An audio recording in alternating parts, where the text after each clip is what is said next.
CBC News has been investigating a massive database used to train artificial intelligence. And on that database, books by more than, well, thousands and thousands of worldwide authors, including Canadian authors, including some of the best-known names in literature in this country.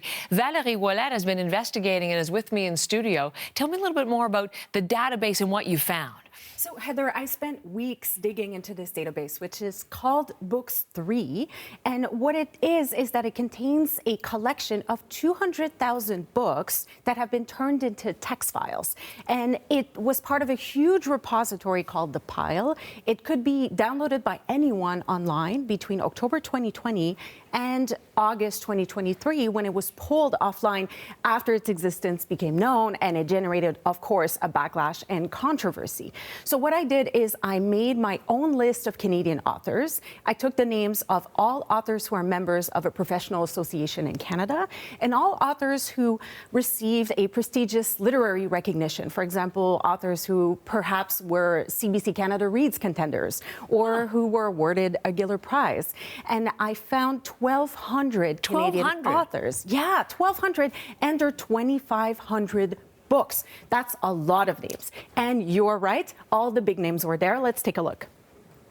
When I hear about any kind of threats to the way that works as a business model, just for me to be able to pay my bills and support my family and that kind of stuff, obviously I have to be very, very concerned. I'm intrigued by the prospect of having of my work influencing and shaping an AI intelligence or an AI form of creation.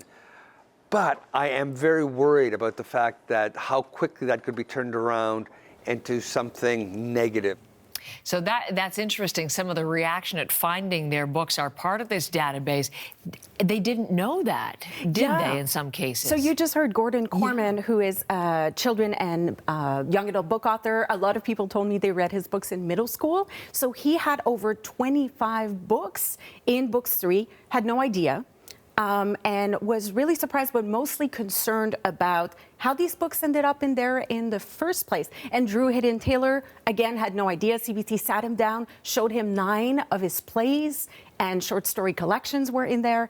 So the top writer in Canada that has the most books is Margaret Atwood. And she's a part of this too? She is part of this too. There's Margaret Atwood, Gordon Corman, Nobel Prize literature winner, Alice Munro is in there as well. And there's a lot of Mordecai Richler. There's a lot of the big names that are there. But what also surprised me a lot is that it's not just big names. It's also members of professional associations like the Writers' Union of Canada. 1 out of every 6 of their members have at least 1 book in there. So it's a small part of the data set, but it's a huge part of Canada's literary community. So looking, and they didn't know, and going to be used to train AI. Is there any law that would make this illegal, or do they have any recourse, Valérie? So what's interesting here is that the law hasn't quite caught up with the technology in this case. What tech companies are arguing is it's not about copyright. Essentially, they just needed a huge volume of text and sentences to teach AI tools, for example, like ChatGPT, how to read and write like us. But what authors are saying is, that's still my book. I should have been asked for permission.